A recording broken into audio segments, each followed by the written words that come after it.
Okay, ladies and gentlemen, we are back. We are in Act 4 of Julius Caesar. A lot happened in Act 3, of course. Julius Caesar was assassinated, murdered by the conspirators. Afterwards, they did not kill Mark Antony at the request of Brutus, which was a huge mistake. We're finding that out. And, well, we have already found that out, actually. Brutus went before the people of Rome, had them on his side. They were totally cool with him killing Caesar. And then, of course, Antony came up and spoke and flipped them around, pointed out all the good that Caesar had done for them, pointed out that he didn't take the crown, that he left them all money and parks, that he was not an ambitious man, and that he didn't deserve to get murdered. And he pointed out, remember, he showed the body, showed the robe, all the blood stains and the holes. He named all the conspirators, and he had the crowd worked up to an angry mob, which isn't that hard in Rome, and he has them going after to burn and kill the conspirators. We find out that Brutus and Cassius got away and fled like madmen through the gates of Rome.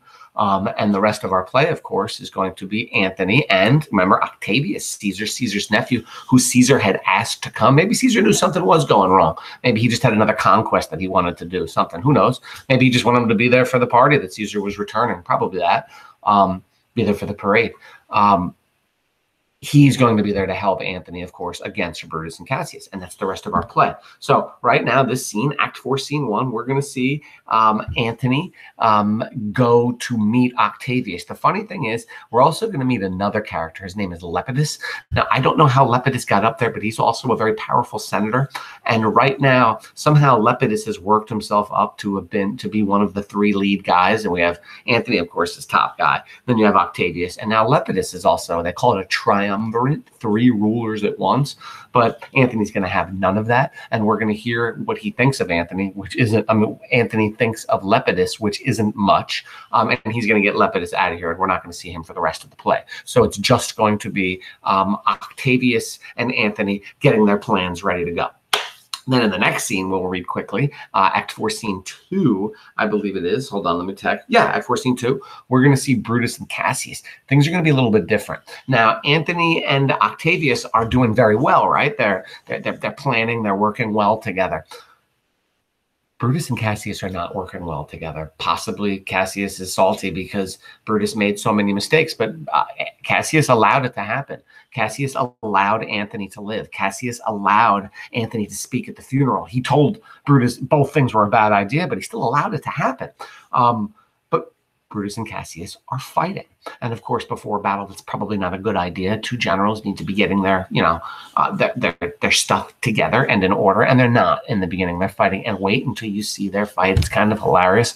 We might not see that today, maybe tomorrow. I don't know. We'll wait and see. But it kind of shows you just how strong of generals they really are, their fight, because it's not very strong at all. Imagine seeing Antony and Octavius fight. I don't think their fight would last long as far as arguing is concerned. They would probably pull steel and swords.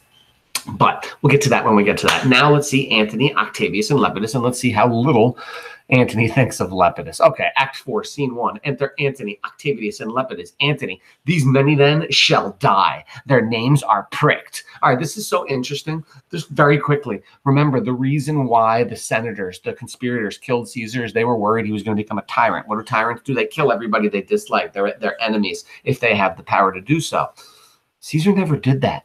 But look at who is doing that. Look at Antony. The first thing we see that now Antony is in power, he says, these many then shall die, their names are pricked. He is making a list of all the senators who he wants to be executed. Now, interesting so much is, I bet you they're all Pompey guys. I bet you they are guys who, but we don't know. Let's wait and see. And how many are we talking about? Octavius says, your brother too must die. Do you consent, Lepidus? Now, this is so interesting.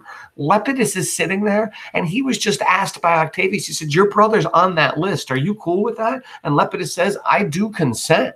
And Octavius says, prick him down, Antony. So think about what's going on here. Lepidus has just agreed to have his own brother executed. I guess they're on different sides of the political spectrum. Lepidus is a Caesar guy, and I guess his brother was a Pompey, or just an enemy of Antony. I don't know. I guess he was part of the Caesar conspiracy, though. But let's see. Lepidus, upon Publius' condition, I'm sorry, upon condition Publius shall not live, who is your sister's son, Mark Antony. Now, interesting. Lepidus says, that's fine, but Publius has to die as well. And that's your sister's son, Mark Antony. That means it's Mark Antony's nephew. Is Mark Antony going to agree to have his nephew killed? How ruthless is he? Let's find out. Antony says, he shall not live. Look, with a spot, I damn him. So he has a list of probably all the senators in Rome. It's just a supposition by me, I'm guessing. And he's putting little dots next to all the people who are going to be executed. That's how much power he has, and he's willing to do it. That's how ruthless he is. Listen. But Lepidus, go you to Caesar's house. Fetch the will hither, and we shall determine how to cut off some charge and legacies. And Lepidus says, what? Shall I find you here? And Octavius says, yeah, here or at the Capitol. And Lepidus exits. So listen, Antony just sent Lepidus to go get Caesar's will. Why do they need the will? They already know what he left to the people. We do too, by the way. 75 drachmas per Roman, and all his parks and lands on one side of the river Tiber. Right? We have heard this before. So why did they send him out? You'll hear right now. Antony says, this is a slight, unmeritable man, meet to be sent on errands. Is it fit, the threefold world divided? He should stand one of the three to share it? Octavius, so you thought him and took his voice who should be pricked to die in our black sentence and proscription. Antony, Octavius, I have seen more days than you. Meaning, Antony, dude, I know you like him, but I'm older than you. All right, I've been around. And though we have laid these honors on this man to ease ourselves of our diverse slanderous loads, he shall but bear them as the ass bears gold, to groan and sweat under the business, either led or driven as we point the way. And having brought our treasure where we will, then we take down his load and turn him off, like to the empty ass, to shake his ears and graze in commons. There you go. Antony has just told us what he feels about Lepidus. He just said he's an ass. He's a donkey. And he's good for carrying loads and doing our heavy stuff, but that's it. And Octavius says, you may do your will, but he's a tried and valiant soldier. And Octavius is like, well, dude, he's a good fighter, and he's proven himself in battle. Listen to Antony's answer. So is my horse, Octavius, and for that I do appoint him store of provender. Just so you know, a good war horse back in the day would be excellent in battle. They would be trained to fight and trained to kill. So Antony's saying, my horse does just as well in battle, please. And for that I give him some food and I let him out. It is a creature that I teach to fight, to win, to stop, to run directly on. His corporal motion governed by my spirit, and in some taste is Lepidus but so. He must be taught and trained and bid go forth, a barren-spirited fellow, one that feeds on objects, arts, and imitations, which out of use and stalled by other men begin his fashion. All right, so there you go. He says, I don't like him because he likes stuff, objects, arts, and imitation. He's into things, his mind isn't in the game. Maybe he's interested in money. I don't know. Listen. Do not talk of him, but as a property.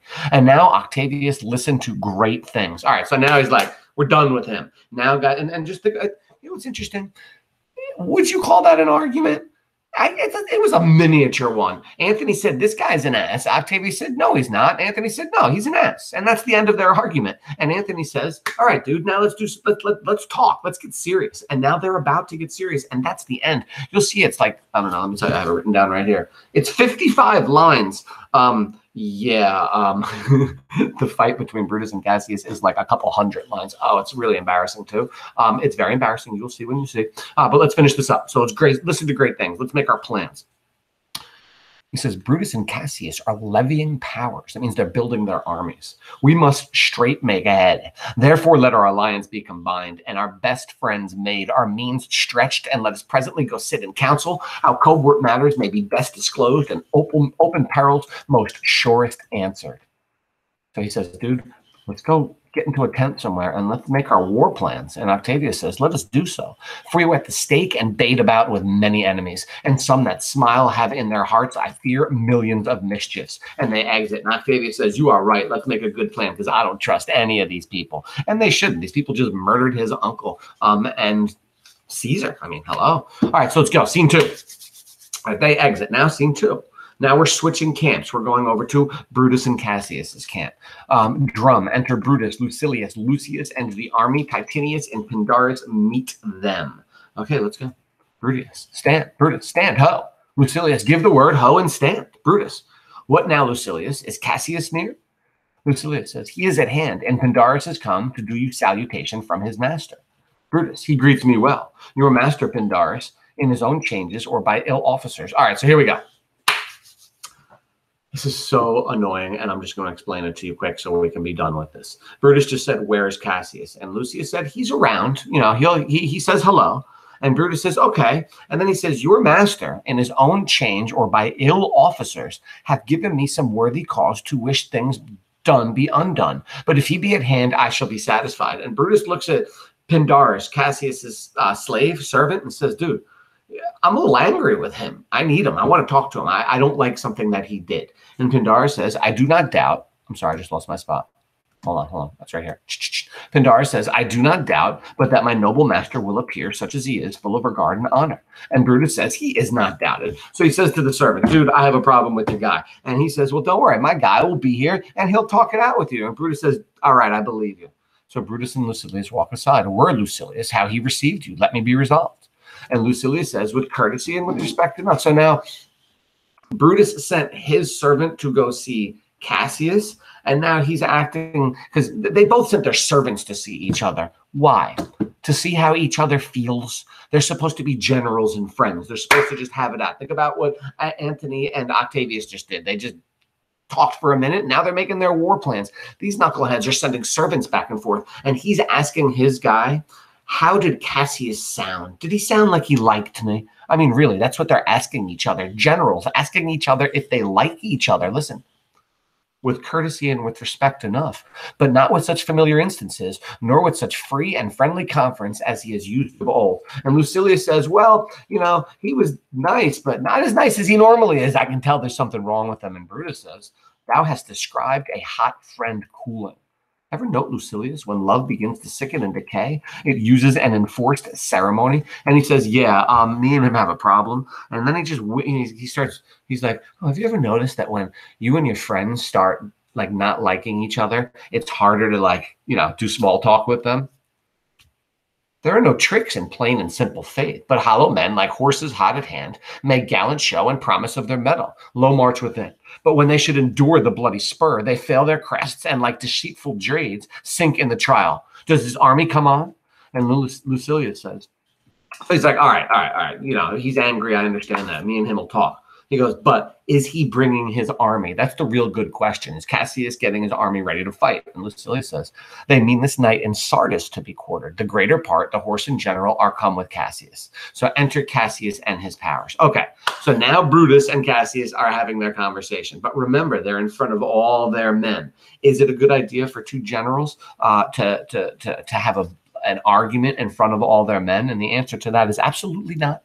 Your men, especially before battle, they need to know that everything is cool, that you are cool under pressure, that you are confident that everything is good. If they see you fighting with the other general, it doesn't look like you're very confident and cool. So listen to what Brutus and Cassius do. Brutus, hark, he has arrived. March gently on to meet him. Cassius, stand ho. Brutus, stand ho. Speak the word alone. Stand. Cassius, most noble brother, you have done me wrong. So the first thing Cassius says when he sees Brutus is, bro, you did me wrong. And Brutus says, judge you? Judge me, you gods? Wrong I mine enemies? And if not so, how should I wrong a brother? And Brutus says, dude, I don't he is kind of right. He doesn't, well, I guess Caesar would disagree. But Cassius walked up to Brutus and was like, dude, you dissed me. And Cassius says, I don't even diss my enemies. Dude, you're my friend. I certainly wouldn't diss you. And Cassius says, Brutus, this sober form of yours hides wrongs. And when you do them, and Brutus says, Cassius, be content. Speak your grief softly. I do know you well. Before the eyes of both our armies here, which should perceive nothing but love from us, let us not wrangle. Bid them move away. Let then in my tent, Cassius, enlarge your griefs, and I will give you audience. So Cassius just starts yelling at Brutus, and Brutus wisely says, dude, we can't fight in front of our armies. Let's go into the tent and talk in there. And Cassius says, Pindarus, bid our commanders lead their charges a little from this ground. And Cassius says, okay, he's right. And then he makes Pindarus, his servant, move all the army men away from the tent so they can't hear what they're saying. Okay, and Brutus says, Lucius, do the like, and let no man come to our tent till we have done our conference. Let Lucilius and Titinius guard our door. all but Brutus and Cassius exit. I believe, let me just check right now. Yeah, we're done. All right, so we're going to have to endure the next scene. We're going to have to endure this ridiculous fight that Cassius and Brutus are going to have. It's embarrassing, mostly because they're supposed to be adults and they're supposed to be generals preparing for a war. But listen to them. But I think it's indicative, the fight that they're going to have, the argument is indicative of how nervous they are. They realize what they've done is probably wrong. And I think they also sense the end is coming. I mean, you have Anthony and Octavius coming after you. You better watch out. So we will check that out tomorrow. Ladies and gentlemen, have a lovely day. Thank you very much. Great job, as always.